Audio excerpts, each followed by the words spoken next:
ایمان اور توحید کے بالکل یہ عقیدہ منافی ہے. کسی کے لیے ہاتھ نہیں کر رہا ہے، کسی کو کوئی کھانے کو مل رہا ہے. اچھا اب آگے چلیے، مدد کس طرح فرماتے ہیں؟ یوسف بن علی کہتے ہیں کہ ایک ہاشمی عورت مدینہ طیبہ میں رہتی تھی.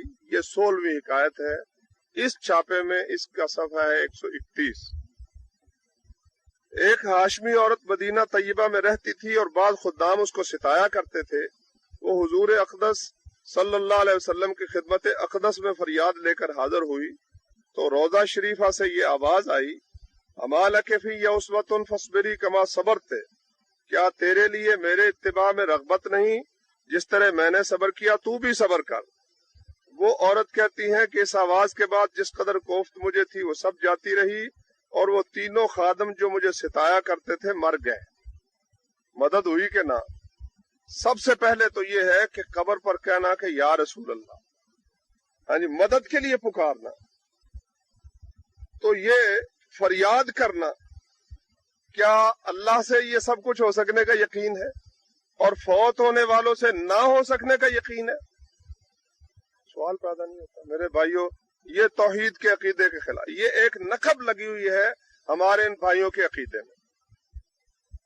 کئی دفعہ میں نے بات کی ساتھیوں سے، وہ کہتے جی ہمارے عالموں سے پوچھو، مولانا زکریا صاحب سے پوچھو. مولانا زکریا صاحب تو فوت ہو گئے، اب ہم عالموں سے کیا پوچھیں؟ ہمیں قرآن کی کوئی آیت سنا دو یا نبی صلی اللہ علیہ وسلم کی کوئی حدیث سنا دو کہ قبروں پر جا کر انبیاء کرام سے کہا کرو کہ یا رسول اللہ، اے اللہ کے پیارے نبی، ہم فریاد کرتے ہیں، ہم پہ فلاں شخص ظلم کرتا ہے، فلاں شخص ستم کے پہاڑ توڑتا ہے، آپ ہماری مدد فرمائیں.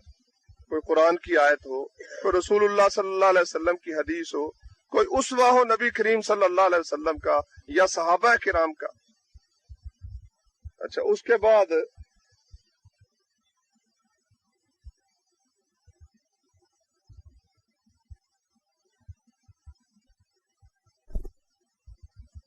ایک اور قصہ لکھا ہے کہ صوفی ابو عبداللہ محمد بن ابی زرع فرماتے ہیں، یہ 24ویں حکایت ہے، کہ میں اپنے والد اور ابو عبداللہ بن خفیف کے ساتھ مکہ مکرمہ حاضر ہوا. بڑی سخت تنگی تھی، فاقہ بہت سخت ہو گیا تھا. اسی حالت میں ہم مدینہ طیبہ حاضر ہوئے اور خالی پیٹ ہی رات گزاری. میں اس وقت تک نابالغ تھا، بار بار والد کے پاس جا کر بھوک کی شکایت کرتا. میرے والد اٹھ کر قبر شریف کے قریب حاضر ہوئے اور عرض کیا، یا رسول اللہ، میں آج آپ کا مہمان ہوں. یہ عرض کر کے وہیں مراقبے میں بیٹھ گئے. تھوڑی دیر بعد مراقبہ سر اٹھایا. سر اٹھانے کے بعد کبھی رونے لگتے، کبھی ہنسنے لگتے. کسی نے اس کا سبب پوچھا تو کہنے لگے کہ میں نے حضور اقدس صلی اللہ علیہ وسلم کی زیارت کی، آپ نے میرے ہاتھ میں چند درہم رکھ دیے. ہاتھ کھولا تو اس میں درہم رکھے ہوئے تھے. صوفی جی کہتے ہیں کہ حق تعالی شانہ نے ان میں اتنی برکت فرمائی کہ ہم نے شیراز لوٹنے تک اسی میں سے خرچ کیا. پیسے بھی ملتے ہیں، روٹی بھی ملتی ہے، پیسے بھی ملتے ہیں. ہم تو بھائی اس عقیدے کو نہ مانتے ہیں اور نہ توحید کے مطابق سمجھتے ہیں، اور جو بھائی یہ عقیدہ رکھے ہم ان کا عقیدہ توحید کے مطابق نہیں سمجھتے. ہم سمجھتے ہیں کہ وہ بہت سخت قسم کے شرک میں پھنس گئے اور ضرورت مند ہے کہ ان بھائیوں کی مدد کی جائے، ان کو اس دلدل میں سے نکالا جائے. اچھا اس سے اگلی کہانی ہے، اس میں بھی اسی طرح ہے کہ نبی صلی اللہ علیہ وسلم نے ارشاد فرمایا کہ اپنے دونوں ہاتھ کھولو. میں نے دونوں ہاتھ کھول دیے. حضور صلی اللہ علیہ وسلم نے ان کو دراہم سے بھر دیا. میری جب آنکھ کھلی تو دونوں ہاتھ درہم سے بھرے ہوئے تھے. میں نے اسی وقت روٹی اور فلودہ خریدا اور کھا کر جنگل کو چل دی. یہ جنگل والا معاملہ بھی انشاءاللہ میں تھوڑا سا عرض کروں گا. اچھا اس کے بعد ایک قصہ لکھا ہے کہ ثابت بن احمد ابو القاسم بغدادی فرماتے ہیں کہ انہوں نے ایک مؤذن کو دیکھا کہ وہ مدینہ پاک میں مسجد نبوی میں صبح کی اذان دے رہے تھے. اذان میں مؤذن نے کہا الصلاۃ خیر من النوم، تو ایک خادم نے آ کر ان کو تھپڑ مار دیا. وہ مؤذن رویا اور عرض کرنے لگا، یا رسول اللہ، آپ کی موجودگی میں میرے ساتھ یہ ہو رہا ہے. اس خادم پر فالج گر گیا. لوگ اٹھا کر اس کو گھر لے گئے اور 3 دن بعد وہ مر گئے. کیا سمجھے ہو؟ کسی پر ظلم و ستم ہو تو کس سے فریاد کرنی ہے؟ اللہ سے سب کچھ ہو سکنے کا یقین ہے؟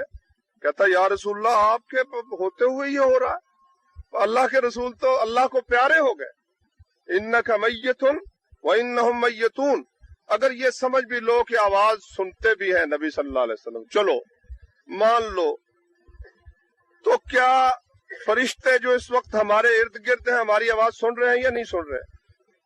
یقیناً سن رہے ہیں۔ تو کیا ہمیں اجازت ہے کہ فرشتوں سے کہے کہ اے فرشتوں ہمیں روٹی دو؟ ان کے اختیار میں یہ چیز نہیں ہے۔ یہ اختیار کس کے پاس ہے؟ اللہ کے پاس ہے۔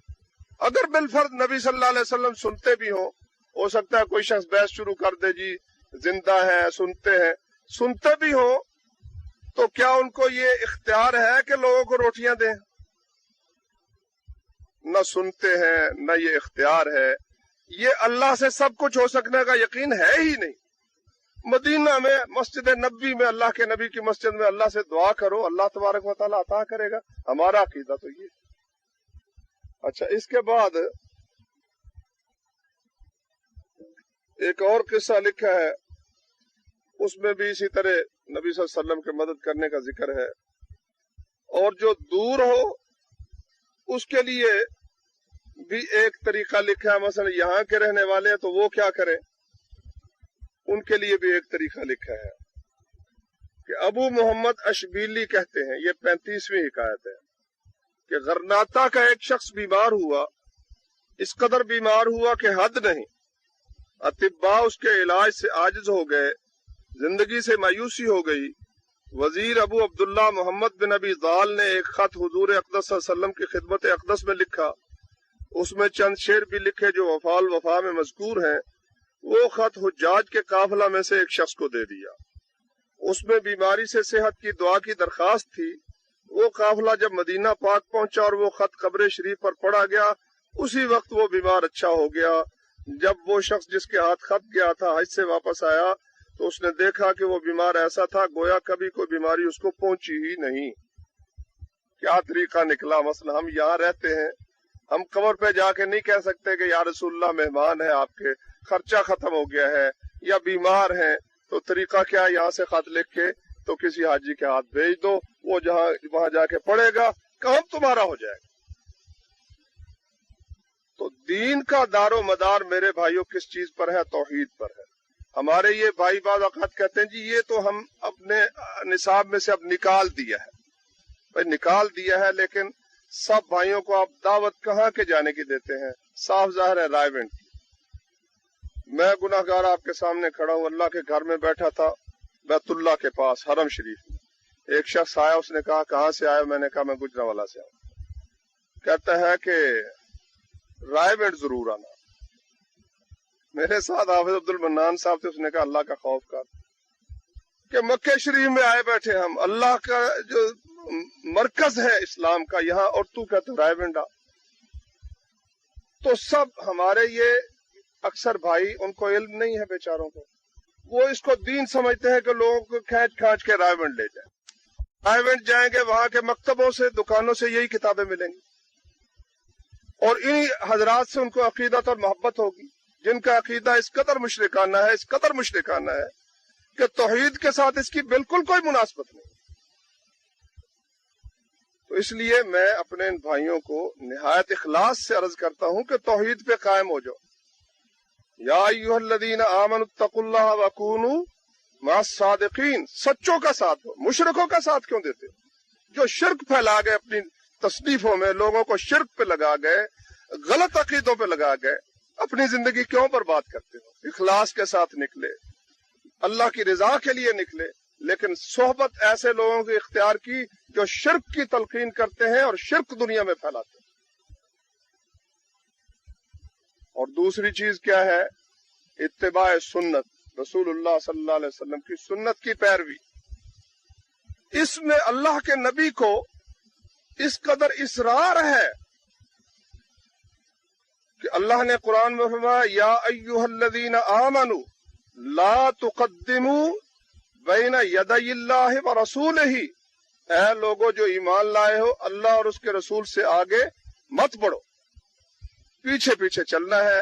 اپنی طرف سے کوئی وظیفہ بنانا، اپنی طرف سے نماز کا طریقہ اختیار کرنا، اپنی طرف سے کوئی اور طریقہ اختیار کرنا یہ اللہ کو بھی منظور نہیں، اللہ کے رسول کو بھی منظور نہیں صلی اللہ علیہ وسلم۔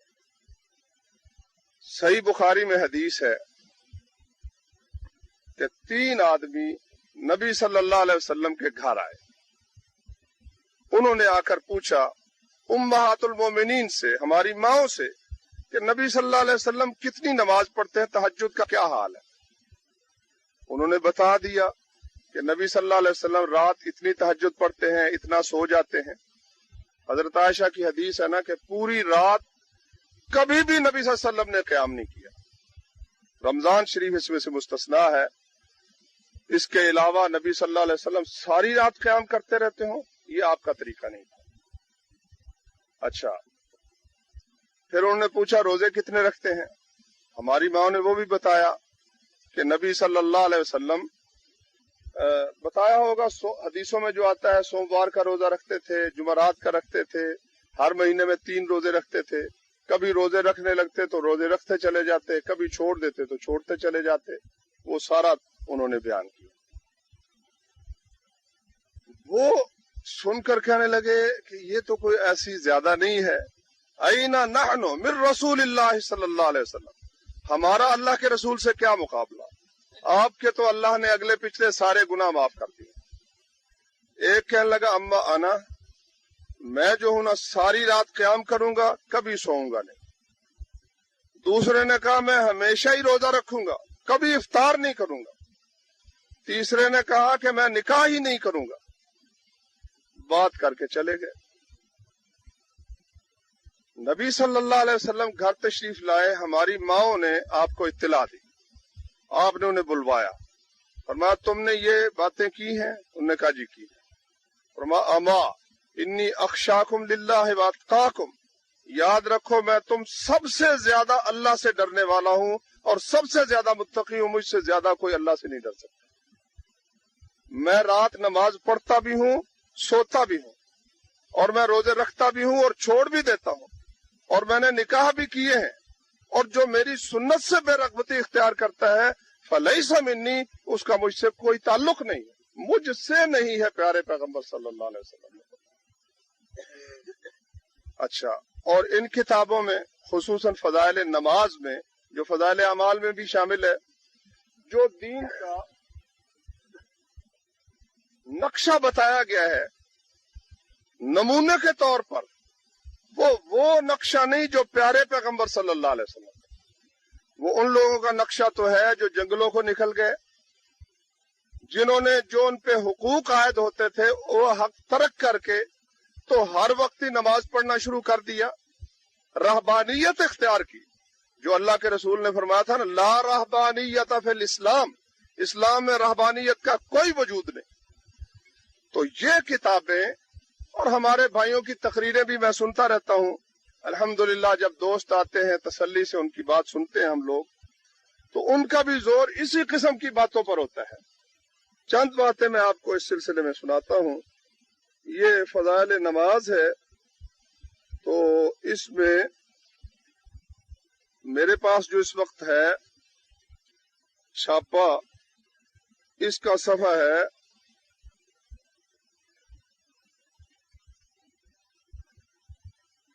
فضائل نماز، اس کا صفحہ ہے 76۔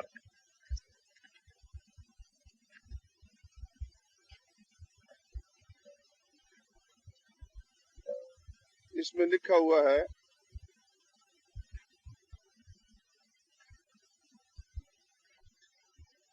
ایک سید صاحب کا قصہ لکھا ہے، یہ صفحہ 76 ہے۔ ایک سید صاحب کا قصہ لکھا ہے کہ 12 دن تک ایک ہی وضو سے ساری نمازیں پڑھی، 12 دن تک ایک ہی وضو سے ساری نمازیں پڑھی، اور 15 برس مسلسل لیٹنے کی نوبت نہیں آئی۔ کئی دن ایسے گزر جاتے کہ کوئی چیز چکھنے کی نوبت نہ آتی۔ مجھے بتاؤ یہ وہ دین ہے جو پیارے پیغمبر لے کر آئے تھے؟ کیا اس طریقے کے مطابق چل کر کوئی شخص وہ جہاد فی سبیل اللہ کر سکتا ہے؟ یہ جہاد فی سبیل اللہ سے روکنے کا طریقہ ہے کہ لوگ کس پہ لگا دو بس 12 دن، ویسے ہے جھوٹ ہی، یقین مانیے بالکل جھوٹ ہے۔ پیارے پیغمبر صلی اللہ علیہ وسلم کے متعلق اللہ نے قرآن میں فرمایا، کیا فرمایا؟ سورہ مزمل ہے، ان ربک یعلم انک تقوم ادنی من ثلثی اللیل ونصفہ وثلثہ وطائفۃ من الذین معک واللہ یقدر اللیل والنہار علم ان لن تحصوہ فتاب علیکم فاقرؤوا ما تیسر من القرآن۔ دار الاندلس۔ درد ہو جاتا، بعض اوقات نیند غالب آ جاتی، آپ سو جاتے، تہجد رہ جاتی، پھر اللہ کے نبی کیا کرتے؟ سورج نکلنے کے بعد نصف النہار سے پہلے، دوپہر سے پہلے 12 رکعتیں ادا کر لیتے، 12 رکعتیں۔ اور آپ نے یہ فرمایا بھی کہ رات کسی کا وظیفہ اگر رہ جائے اور اس وقت میں پڑھ لے تو وہ رات ہی اللہ کی رحمت سے گنا جائے گا کہ اس نے رات ہی یہ وظیفہ کیا۔ یہ اللہ کی ہم پر رحمت ہے۔ اور یہاں 50 برس تک، اللہ اکبر، 40 برس تک اللہ کے نبی سے بھی وہ طاقت میں زیادہ تھے۔ پھر وضو بھی نہیں ٹوٹتا، اور اس اللہ کی بندی جو ان کے نام مر دی تھی ان کے ماں باپ نے، اس بیچاری کا بتاؤ کیا قصور؟ 40 برس جس کو کسی رات میں اپنے خاوند کی صحبت ہی نصیب نہیں ہوئی۔ یہ طریقہ ان ہندو جوگیوں کا طریقہ ہو سکتا ہے، عیسائی راہبوں کا طریقہ ہو سکتا ہے جو جنگلوں میں مارے پھرتے ہیں، ان لوگوں کا طریقہ نہیں ہو سکتا جو یہ کہتے ہیں کہ ہماری اور آپ کی کامیابی اللہ اور اس کے رسول کے طریقوں میں۔ یہ اللہ اور اس کے رسول کا بتایا ہوا طریقہ ہے، ہرگز اللہ اور اس کے رسول کا بتایا ہوا طریقہ نہیں۔ پھر دیکھیے ایک اور قصہ لکھا ہے، یہ اس کا صفحہ 97 ہے، فضائل نماز کا ہی۔ کئی بھائی کہتے ہیں جی وہ فضائل صدقات کی بات آپ کرتے ہیں، یہ اس میں سے سنائیں آپ جو فضائل اعمال ہے۔ تو اس کا صفحہ ہے 97، اس میں تو حد ہی کر دی ہے۔ کہتے ہیں کہ 97 صفحہ، حضرت زین العابدین رضی اللہ عنہ روزانہ 1000 رکعت پڑھتے تھے، کبھی سفر یا حضر میں ناغہ نہیں ہوا۔ تو تب یہ بھی دیکھو، سفر ہو یا حضر ہو کبھی ناغہ نہیں ہوا۔ مجھے روزانہ 1000 رکعت میں کتنے سجدے ہوتے ہیں؟ 2 سجدے۔ 2000 تو روزانہ بیٹھ کے کوئی نہیں مار سکتا۔ میرے بھائیوں یہ وہ دین ہے جو پیارے پیغمبر لے کر آئے تھے۔ اما عائشہ سے کسی نے پوچھا کہ نبی صلی اللہ علیہ وسلم رمضان میں کتنی رکعتیں پڑھتے تھے؟ انہوں نے کہا رمضان ہو غیر رمضان ہو 11 رکعتوں سے زیادہ نہیں پڑھتے تھے، 13 تک بھی بعض روایتوں میں آتا ہے۔ اچھا، تو نبی صلی اللہ علیہ وسلم تو ان 13 رکعتوں میں ہی تسلی کر لیتے تھے، اور ہمارے یہ بھائی 1000 رکعت پڑھواتے ہیں۔ اور وہ 1000 رکعت جو ہے، نبی صلی اللہ علیہ وسلم کی ایک حدیث ہے کہ بعض لوگ نماز پڑھتے ہیں تو نماز ان کو کہتی ہے اللہ تجھے بھی اسی طرح ضائع کرے جس طرح تو نے مجھے ضائع۔ بعض حدیثوں میں آتا ہے کہ نماز اس کے منہ پر مار دی جاتی۔ 1000 رکعتیں میرے بھائیوں پڑھ کے مجھے دکھاؤ، اب پڑھ کے کوئی دکھائے، روزانہ پڑھ کے دکھائے۔ یہ جوگیوں کا دین ہے میرے بھائیوں، محمد صلی اللہ علیہ وسلم والا دین ہرگز نہیں ہے۔ اچھا، پھر یہ جو جامع دین ہے اس میں سب چیزوں کا خیال رکھا جاتا ہے۔ یہاں یہ سبق نہیں سکھایا جاتا، یہاں سبق یہ سکھایا جاتا ہے کہ تم نے وہ جو استاد نے یا پیر نے وظیفہ بتایا ہے وہ وظیفہ مقدم رکھنا ہے، نفل نوافل ذکر اذکار مقدم رکھنا ہے، دوسروں کا حق جائے بھاڑ میں اس کا خیال نہیں کرنا۔ تم کہو گے اتنا بڑا دعویٰ، تو یہ بھی میں آپ کو اس میں سے سناتا ہوں، یہ بھی فضائل نماز میں ہے، صفحہ 101 ہے اس کا، اس چھاپے کا جو میرے پاس ہے۔ بڑا پرلطف قصہ ہے۔ بہجت النفوس میں لکھا ہے کہ ایک بزرگ کی خدمت میں ایک شخص ملنے کے لیے آیا، وہ ظہر کی نماز میں مشغول تھے، وہ انتظار میں بیٹھ گیا جب نماز سے فارغ ہو چکے تو نفلوں میں مشغول ہو گئے، زور پڑھ کر نفل شروع کر دیے اور عصر تک نفلیں پڑھتے رہے. یہ انتظار میں بیٹھا رہا. نفلوں سے فارغ ہوئے تو عصر کی نماز شروع کر دی اور اس سے فارغ ہو کر دعا میں مشغول ہو گئے. عصر کے بعد کیا کام شروع کر دیا؟ دعا شروع کر دی. مغرب تک مشغول رہے، پھر مغرب کی نماز پڑھی اور نفلیں شروع کر دی. عشاء تک اس میں مشغول رہے. وہ بیچارہ انتظار میں بیٹھا رہا. عشاء کی نماز پڑھ کر پھر نفلوں کی نیت باندھ لی اور صبح تک اس میں مشغول رہے.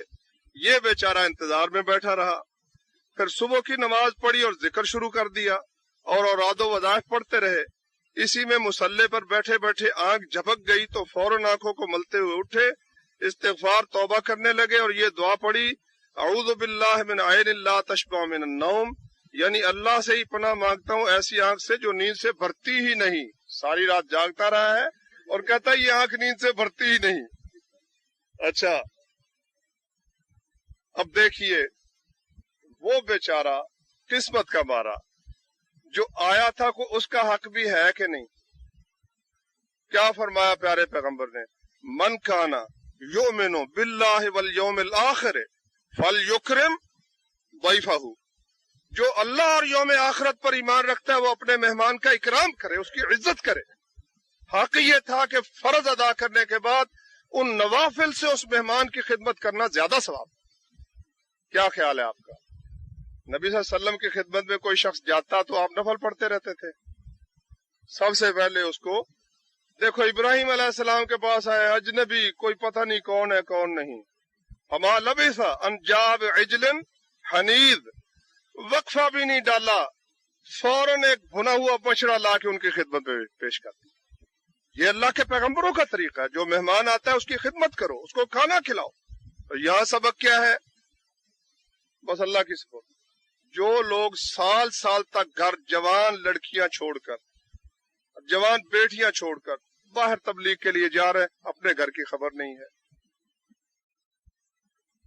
اتنا مبالغہ کر کے، اتنے فضائل سنا کر ذہنوں میں بھر دی جاتی ہیں یہ چیزیں کہ انسان پھر اس کے پیچھے لگ جاتا ہے. یہ نہیں سوچتا کہ کیا یہ طریقہ پیارے پیغمبر صلی اللہ علیہ وسلم کا طریقہ تھا بھی یا نہیں تھا. میں اپنے بھائیوں سے یہ عرض کرتا ہوں، یہ بالکل ناقص دین ان لوگوں نے اختیار کیا ہے، بلکہ الٹی سمجھ جا رہے ہیں. اب دیکھیے یہی وجہ ہے کہ ہمارے ان بھائیوں سے کسی کو تکلیف نہیں. روس کو تکلیف نہیں، اسرائیل کو تکلیف نہیں. اگرچہ یہ ہمارے احباب خوشی سے بتاتے ہیں ہماری جماعت روس جا رہی ہے. آج بھی ہمارے بھائی بیان کر رہے تھے روس جماعت جا رہی. اسی طرح سے اسرائیل میں بھی جاتی ہیں جماعتیں. روس پتہ کون سا ملک ہے؟ آج سے 5, 10, 12 سال پہلے یہ حال تھا کہ جب روس کی سرحد، ایک کتاب لکھی ایک افغانی انجینئر نے، اس نے کہا میں جب یہ لکھا ہے ڈاکٹر اسداللہ نے، اس کتاب کا نام ہے الطریق الی الاسلام، روڈ ٹو مکہ کا ترجمہ کسی نے عربی میں کیا، الطریق الی الاسلام. میں نے وہ عربی پڑھی. اس نے سفر کیا. وہ کہتا ہے جب میں روس کی سرحد میں داخل ہوا تو جو بڑی سڑک تھی اس کے اوپر میں نے ایک بورڈ پڑھا. بورڈ پر ایک بوڑھا جس کی کمر جھکی ہوئی تھی، ایک فوجی جس نے فوجی بوٹ پہنے ہوئے تھے، وہ اس کو ٹھڈا مار رہا ہے، اور نیچے لکھا ہوا کہ ہم نے اپنی سرزمین سے اللہ تعالیٰ کو نکال دیا، خدا کو نکال دیا. اور روس میں نماز پڑھنے کی اجازت نہیں تھی، نماز کی اجازت نہیں، قرآن رکھنے کی اجازت نہیں. اس نے لکھا کہ وہ کچھ پڑھنے کے لیے گیا تھا، انجینئر کا کورس، اور اس کو ان ریاستوں میں رکھا گیا جو مسلمانوں کی ریاستیں کہلاتی تھی، یہ ترکمانستان اور تاجکستان وغیرہ وغیرہ، یا مسلمان بھی تھے. اس نے کہا میرے ساتھی اور دوسرے لوگ مجھے منتیں کرتے، اللہ کے لیے قرآن کریم جو تم لے کر آئے ہو، غیر ملکی ہونے کی وجہ سے تمہیں جو اس کی اجازت ہے نا رکھنے کی، یہ نسخہ ہمیں دے دو قرآن کریم کا. ہم یہ قرآن کریم کو ترس گئے. روس کے اندر قرآن کریم رکھنا جرم تھا. تو ہم کہتے کہ بھائی اگر آپ کو یہ قرآن ہم دے دیں گے تو ہم کیا کریں گے؟ وہ کہتے چلو پھر ہمیں ایک صفحہ نقل کر کے ہی دے دو. نقل کر کے دیتے, وہ چھپا چھپا کے آنکھوں پہ لگاتے بیچارے. لیکن مسجد میں جو جاتا ہے, اب بھی اس وقت یہ حال ہے کہ جہاں کمیونسٹوں کا تھوڑا سا اثر ہے. لیبیا دیکھ لو, گجرانوالہ میں میرا ایک ساتھی ہے, اس نے کہا کہ میں لیبیا میں رہا, جو شخص داڑھی رکھ لے باقاعدہ اس کا پیچھا شروع ہو جاتا ہے. کہتا میری داڑھی, اب بھی اس کی داڑھی منڈی ہوئی ہے. صبح کی نماز میں 40 دن تک باقاعدہ جو شخص جماعت کے ساتھ پابندی سے نماز پڑھے اس کو بغیر سبب بتائے گرفتار کر لیا جاتا ہے. لیبیا کا یہ حال, کوئی سبب نہیں. کہتا میں آ بھی اسی لیے گیا, میری داڑھی منڈی ہوئی تھی, لیکن اس کے باوجود مجھے نماز کا شوق تھا تو میں صبح وہاں جاتا نماز پڑھنے کے لیے. تو انہوں نے ایسے جاسوس رکھے ہوئے ہیں کہ ان جاسوسوں کا کام بیچاروں کا یہ تنخواہ لیتے ہیں, پچھلی رات ہی اٹھ کھڑے ہوتے ہیں, مسجدوں میں جا کے پہرا دیتے ہیں. اللہ کے بندو, تم مسلمانوں کی اولاد, حق تو یہ تھا کہ تم نمازیں ادا کرتے. تم اس خبیث کافر کے لیے کیا کر رہے ہو؟ مسلمانوں کی نگرانی کر رہے ہو کہ جو شخص 40 دن مسلسل صبح کی نماز جماعت سے پڑھتا ہے, یہ شخص خطرناک شخص ہے, اس کو فوراً سبب بتائے بغیر جیل میں ڈال دیں. یہ لیبیا کا حال ہے, اور الجزائر میں بھی اسی قسم کے حالات ہیں, ٹیونس میں بھی, اور سوریا جو شام ہے, یہ سب خطہ جہاں کمیونسٹوں کا اثر ہے اس قسم کے حالات ہیں. اور روس میں تو اللہ تعالیٰ جانتا ہے, حالات سب لوگ جانتے ہیں کہ وہاں اللہ تعالیٰ کو اتنی گالیاں دی جاتی, اور ہمارے یہ بھائی وہاں بھی تبلیغ کے لیے جاتے ہیں اور وہاں ان کو اجازت بھی مل جاتی ہے. اور پھر قصے بھی بیان کرتے ہیں. ایک تبلیغی بھائی قصہ بیان کر رہا تھا جی, وہ ہمارے ساتھ ان کو ایک لڑکی انہوں نے رکھی, ہم نے اس کو تبلیغ کی تو وہ مسلمان ہو گئی. اللہ کے بندو, مسلمان ہو گئی, تمہیں کیا خبر ہے کہ وہ ان کے کتنے بڑے ہتھ کنڈے ہیں مسلمانوں کے خلاف. وہ نماز پڑھنے کی وہ اجازت نہیں دیتے, اور ان کی مقرر کردہ جاسوس جو ہے وہ مسلمان تم نے کر لی. اس نے تو مسلمان ہو کر ہی تم سے کچھ نہ کچھ حاصل کرنا تھا. الحمدللہ, اللہ کا شکر ہے کہ یہ جو تھا نا کفار کا یہ تسلط کس ذریعے سے ٹوٹا ہے؟ جہاد فی سبیل اللہ کے ذریعے سے ٹوٹا ہے. اچھا پھر دیکھو, پاکستان میں کسی خطے میں کوئی جماعت جو حق پہ عمل کرنے کی کوشش کرے, حکومت کو وہ کھٹکتی ہے. لیکن ہمارے ان بھائیوں کی حکومت کو کسی ملک میں بھی تکلیف نہیں. یارو, نبی کریم صلی اللہ علیہ وسلم جب مکے میں رہتے تھے, کیا آپ نے وہاں جہاد شروع کر دیا تھا؟ نہیں کیا تھا نا, وہاں شروع نہیں, اجازت نہیں ملی, نہیں کیا. لیکن کافروں کو کوئی تکلیف پیارے پیغمبر کی تھی کہ نہیں تھی؟ اور یہ کس قسم کی تبلیغ ہے؟ کوئی تکلیف نہیں. ہندوستان سے ایک نوجوان آیا پچھلے دنوں, اس نے کہا وہ یہاں ٹریننگ لے کر الحمدللہ افغانستان ہمارے معسکر میں, اس کے بعد آزاد کشمیر میں ٹریننگ لینے کے بعد اندر چلا گیا. اب وہ وہاں سے نکلا تو بجائے سرحد سے آنے کے وہ دلی چلا گیا, اور اسی طرح دیوبند بھی گیا, اور ان علاقوں میں پھرتا رہا. انہوں نے کہا تبلیغی جماعت کو ہندو بھی کچھ نہیں کہتے, وہ کہتے اللہ والوں کی جماعت ہے, اللہ والوں کی جماعت. باقی مسلمانوں پر زندگی تنگ ہے, اور یہ اللہ والوں کی جماعت. ان کے لیے نواز شریف بھی صفائی کر رہا ہے, اور بے نظیر بھی ان کے لیے راستے بنا رہی. سبب کیا ہے کہ دین کا صرف اتنا حصہ ہے جو حکومت کو نہیں کھٹکتا. میرے بھائیو, اللہ کو اس قسم کی چیز منظور نہیں. اس وقت یہ حالات ہیں کہ کشمیر میں ہمارے بھائیوں کا خون بہہ رہا ہے, بوسنیا میں خون بہہ رہا ہے, عزتیں پامال ہو رہی ہیں. جس اللہ نے یہ فرمایا کتب علیکم الصیام, مسلمانوں تم پر روزے لکھ دیے گئے, فرض کر دیے گئے, اسی اللہ نے فرمایا کتب علیکم القتال, تم پر لڑنا فرض کر دیا گیا. اچھا, ہمارے یہ بھائی کہتے ہیں بھائی پہلے نماز تو درست کرو, کلمہ تمہارا درست نہیں تو نماز تمہاری درست نہیں تو مرو گے تو یہ شہادت کی موت کیسے ہوگی؟ میں اس کے لیے تھوڑی سی توجہ دلاتا ہوں. نبی کریم صلی اللہ علیہ وسلم نے جب مکہ فتح کیا, 10,000 کا لشکر تھا مجاہدین اسلام کا. تو اس وقت 9 مسلم جو شریک ہوئے, پتہ نہیں کتنے ہزار تھے, ان میں لڑنے والے کتنے تھے؟ 2,000 مجاہد نئے شامل ہو گئے. اب کیا خیال ہے کہ انہوں نے اسی دن ساری نماز یاد کر لی تھی، یا سارا کلمہ درست کر لیا تھا، یا سارے دین کے مسائل سیکھ لیے تھے؟ اللہ کے رسول نے فرمایا چلو طائف میں جا کر بنو حوازن اور ثقیف سے ہم نے جنگ کرنی ہے۔ جنگ حنین میں 10,000 وہ تھے جو مدینے سے آئے تھے، اور 2,000 یہ تھے جنہوں نے ابھی نماز کا سبق سیکھا ہی نہیں تھا، اور وہ رسول اللہ صلی اللہ علیہ وسلم کے ساتھ چلے گئے۔ میرے بھائیوں، میدان جنگ میں تو نماز یاد کی جاتی ہے۔ میرے کئی عزیز دوست شاگرد جن کو کچھ آتا ہی نہیں تھا، مسائل آتے ہی نہیں تھے، افغانستان میں جب جہاد کے اندر شریک ہوئے، عرب علماء یہاں تشریف لائے، ان سے سن کر اتنے بڑے عالم بن گئے ہیں کہ ہم جو لوگ سمجھتے ہیں یہ عالم ہے، پڑھاتے ہیں، مدرس ہے، ہم سے دین کا فہم ان کا زیادہ ہو گیا۔ وہاں فرصت ہوتی ہے، جس طرح تبلیغی بھائیوں کے پاس فرصت ہے اسی طرح وہاں بھی فرصت ہے، لیکن ان میں سے اکثر وہ فرصت کا وقت سو کر گزارتے ہیں۔ برا نہ بنانا، میں طنز کے لیے نہیں کہتا، مجھے چند ساتھیوں نے بھی بتایا کہ تبلیغی جماعت میں سونے کے لیے بڑا وقت ہوتا ہے، سو جاؤ سو جاؤ سو جاؤ، وہاں سونے کے لیے وقت نہیں ہے۔ تربیت کرنا، ٹریننگ حاصل کرنا، جسم بنانا۔ اچھا، کئی کہتے ہیں نہیں ہم جہاد کے لیے تیار ہیں۔ قرآن میں اللہ نے فرمایا وَلَوْ أَرَادُوا الْخُرُوجَ لَأَعَدُّوا لَهُ عُدَّةً، اگر ان کا ارادہ جنگ جہاد کا ہوتا کہ جب فرصت ملے گی، جب قوت ملے گی، جب موقع ملے گا ہم جنگ کریں گے، اگر ان کا ارادہ ہوتا تیاری تو کرتے نا۔ کیا خیال ہے کہ جس شخص کا یہ ارادہ ہو کہ میں جنگ کروں گا، وہ طریقہ سیکھتا ہے جنگ کرنے کا یا نہیں سیکھتا؟ طریقہ اگر سیکھے ہی نہ اور کہ نہیں میں تو جنگ کروں گا، کس طرح یہ بات درست ہو سکتی؟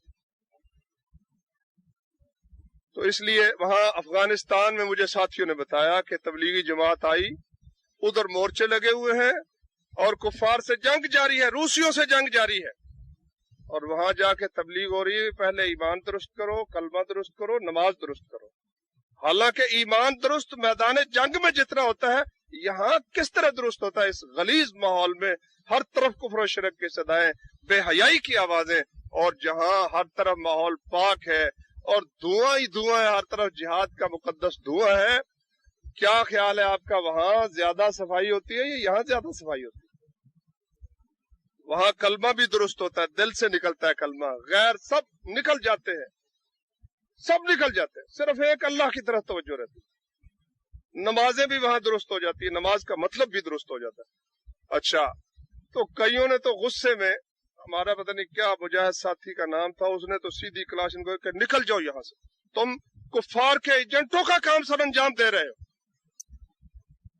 کہ جو کام وہ نہیں کر سکے مسلمانوں کو میدان جنگ سے نکالنے کا، وہ تم سر انجام دے رہے ہو۔ اور مولانا جمیل الرحمان صاحب جو تھے کنڑ کے امیر، جہاں عمارت اسلامی انہوں نے قائم کی، انہوں نے ایک بڑا دلچسپ جواب دیا۔ انہوں نے کہا بھائی دیکھو، آپ لوگ، ان نے پہلے پوچھ لیا آپ نے کتنے سال لگائے ہیں؟ ایک نے کہا جی میں اتنے سال لگا چکا ہوں، دوسرے نے کہا اتنے سال، میں دنیا کا دورہ کر چکا ہوں، فلاں ملک سے ہو کر آ چکا ہوں۔ نے کہا ٹھیک ہے، الحمدللہ آپ لوگوں کا ایمان کافی درست ہو چکا ہے، نماز درست ہو چکی ہے، آپ یہ مورچے سنبھالیں، ہم رائے بند چلے جاتے ہیں، وہاں جا کے اپنی نماز درست کرواتے ہیں۔ یہ کیا طریقہ ہے؟ یہ کوئی طریقہ نہیں ہے۔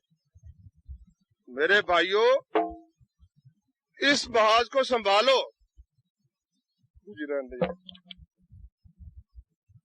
کشمیر میں کسی شخص کو دروازہ بند کر کے سونے کی اجازت نہیں ہے۔ 6 لاکھ فوج پہلے تھی، 7.5 لاکھ فوج اس وقت وہاں آ چکی ہے۔ جس گھر میں چاہتے ہیں داخل ہو جاتے ہیں، جس بچی کی، جس ماں کی، جس بہن کی عزت چاہتے ہیں لوٹتے ہیں، ایک ایک نہیں جماعتوں کی صورت میں لوٹتے ہیں، اور ہم لوگوں کو نماز ہی سکھا رہے ہیں۔ یہ اللہ کا حکم کہاں گیا کہ لڑو اللہ کے راستے میں؟ جو شخص اونٹنی کے ایک دفعہ جب تھن سے دودھ نکالا جاتا ہے اور اس کے بعد دوسری دفعہ جب تھن سے دودھ نکالا جاتا ہے، اتنا عرصہ جو شخص اللہ کے راستے میں جہاد کرتا ہے، لڑائی کرتا ہے، اس کے لیے جنت واجب ہو جاتی ہے۔ اچھا، یہاں ایک اور ستم بھی ہمارے ان بھائیوں نے کیا کہ ساری حدیثیں جو جہاد فی سبیل اللہ، قتال فی سبیل اللہ کی تھی، وہ ساری اس گشت پر لگا دی، اس گشت پر لگا دی۔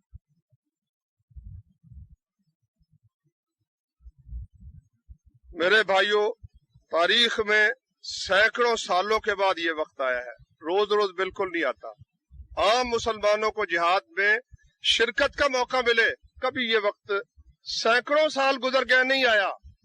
حکومتیں اپنی مصلحتوں کی پابند ہوتی، اپنی مصلحتوں کی پابند ہوتی، وہ نہیں لڑتی ہیں. ان کے پیش نظر اپنی حکومتیں ہوتی ہیں، اپنے مفادات ہوتے ہیں. افغانستان میں بھی کون لڑے؟ عام مسلمان لڑے. 50 ملکوں سے مجاہدین اسلام آئے، 50 ملکوں سے.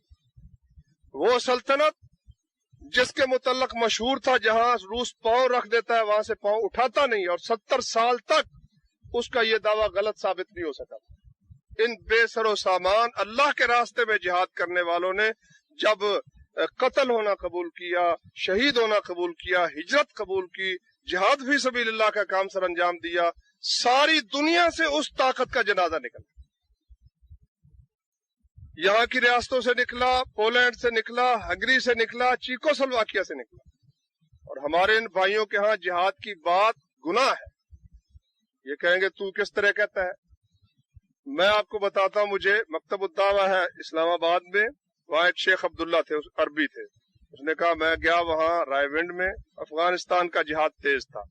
ایک مولانا جمشید صاحب ہے وہاں، ان کے پاس بیٹھ کر میں نے ذرا امتحان کے لیے بات شروع کر دی افغانستان کے جہاد کی کہ روسیوں نے بڑا ظلم کیا ہے اور مسلمان جہاد کر رہے ہیں. کہتے ہیں مولانا صاحب کی آنکھیں سرخ ہو گئی. اس نے مجھے کہا یہاں سیاسی بات کرنے کی اجازت ہرگز نہیں ہے. پتہ ہے کیوں کہتے ہیں؟ اس لیے کہ اگر یہاں یہ بات ہوگی تو پھر ہمیں وہاں جانے کی اجازت نہیں رہے گی. صاف بات ہے نا، وہ سمجھیں گے ہمارے دشمن ہیں، ان کو آنے کی اجازت کس طرح ہو. وہاں اپنا راستہ کھلا رکھنے کے لیے زبان سے بھی مسلمان مظلوم مسلمانوں کی حمایت کرنے کے لیے تیار نہیں. میرے بھائیوں ذرا غور کرو میری ان باتوں پر. ہو سکتا ہے آپ کو تلخ معلوم ہو، لیکن آخر آپ اسی پیغمبر کا کلمہ پڑھتے ہیں جس پیغمبر کا ہم کلمہ پڑھتے ہیں. اور آپ پر بھی حق ہے اور ہم پر بھی حق ہے کہ ہم ان سب باتوں کو مانیں جو محمد رسول اللہ صلی اللہ علیہ وسلم لے کر آئے تھے. اور نبی صلی اللہ علیہ وسلم نے فرمایا کہ جہاد اس وقت سے جاری ہے جب سے اللہ نے مجھے بھیجا، یہاں تک کہ اس امت کا آخری شخص دجال سے جنگ کرے گا. اور نبی صلی اللہ علیہ وسلم نے فرمایا، نسائی کی حدیث ہے کہ 2 جماعتوں پر اللہ تعالیٰ نے جہنم کی آگ حرام کر دی ہے. ایک وہ جماعت جو ہند سے جنگ کرے گی، ہندوستان سے جنگ کرے گی، اور ایک وہ جماعت جو عیسیٰ علیہ السلام کے ساتھ ہوگی. ان پر جہنم کی آگ حرام ہے. فضائل اگر پوچھتے ہو تو میدان موجود ہے، الحمدللہ میدان موجود ہے. چلو وہاں نہیں جاتے، تیاری تو کرو. کلاشن کوف کھول کر بند کرنے کا طریقہ نہیں آتا. اگر ہمارے پاس ہتھیار موجود بھی ہم چلا نہ سکے، کیا مسلمانی ہے؟ اللہ تو کہتا اعدو، تیاری کرو، حکم ہے اللہ تبارک و تعالیٰ. اس لیے میں اپنے ان بھائیوں کو دعوت دیتا ہوں نہایت خلوص سے کہ ہر ہفتے یہاں سے قافلہ جاتا ہے افغانستان میں. 21 دن کی ٹریننگ ہوتی ہے، اس میں نمازیں بھی درست کی جاتی ہیں، عقیدہ بھی درست کیا جاتا ہے. اور یہ ٹی ٹی پسٹل سے لے کر اپنا راکٹ لانچر تک، یہ سارے اس کے درمیان جتنے آتے ہیں، جتنی گنے ہیں، کلاشن کوف ہے، گری نوف ہے، دشکا ہے، اور اسی طرح سے دستی بمب ہے، سب کی تربیت دی جاتی ہے. اس کے بعد اگر اللہ کسی کو توفیق دے تو پھر 3 مہینے کا کورس ہے آزاد کشمیر میں، کمانڈو کورس ہے. اس کے بعد مسلمان تیار ہو جاتا ہے. وہ پھر 10 آدمی جائیں تو 6-6 10-10 ہزار کی فوج کو آگے لگا لیتے ہیں اللہ کے فضل سے مقبوضہ کشمیر میں. 7.5 لاکھ فوج انہوں نے جو رکھی. کیا خیال ہے کہ کوئی خرچہ ان کا نہیں ہو رہا؟ ان کو تو ناک میں دم آیا ہوا. الحمدللہ بھاگنے والے ہی ہیں، بالکل بھاگنے والے.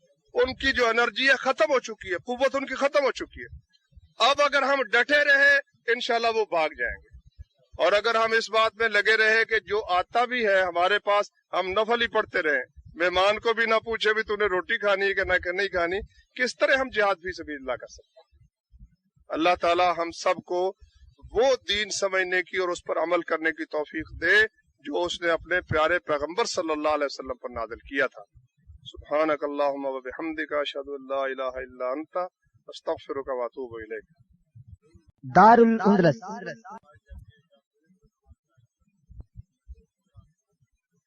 یہ ہمارے پچھلے سال بھی ساتھی گئے تھے، اس سال بھی عبید الرحمان محمدی صاحب گئے ہیں.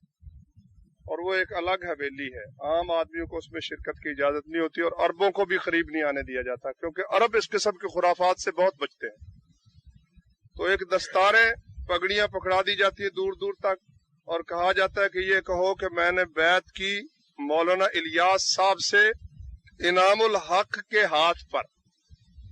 مولوی الیاس صاحب فوت ہو چکے ہیں، مردوں کے لیے بیعت ہو رہی ہے انعام الحسن صاحب کے ہاتھ پر۔ ویسے یہ بھی ایک تھوڑی سی میں آپ توجہ دلاتا ہوں، ہمارے بھائی ماشاءاللہ سمجھدار توحید کا واز کرتے ہیں۔ انعام الحسن کا معنی کیا ہے میرے بھائیوں؟ حسن، حضرت حسن کا انعام، تو حضرت حسن کے انعام سے وہ پیدا ہوئے ہیں، یا انعام اللہ نام رکھ لیتے، یا انعام الحق نام رکھ لیتے۔ نام رکھا تو کیا رکھا؟ انعام الحسن، حسن کا انعام۔ حسن پہ چارہ تو خود حضرت معاویہ رضی اللہ تعالیٰ عنہ سے آخر کار صلح ان کو کرنی پڑی کہ نہیں کرنی پڑی؟ اب لوگوں کو بچے دینے شروع کر دیے ہیں۔ مولانا انعام الحسن یہ حضرت حسن کا انعام ہے۔ توحید کا تصور بہت ناقص ہے، بہت ناقص ہے میرے پاس۔ اچھا، اگر تم اس طرح واسطے سے بیعت کرتے ہو تو اس میں مجھے بتاؤ کیا برائی ہے کہ تم کہتے کہ میں نے بیعت کی رسول اللہ صلی اللہ علیہ وسلم کے ہاتھ پر مولوی انعام الحسن کے واسطے سے؟ اس میں کوئی برائی ہے؟ اگر فوت ہونے والوں سے بیعت کرنی تھی تو پھر ان سے بیعت کرنی چاہیے نا، یہ یہیں کیوں ٹک گئے؟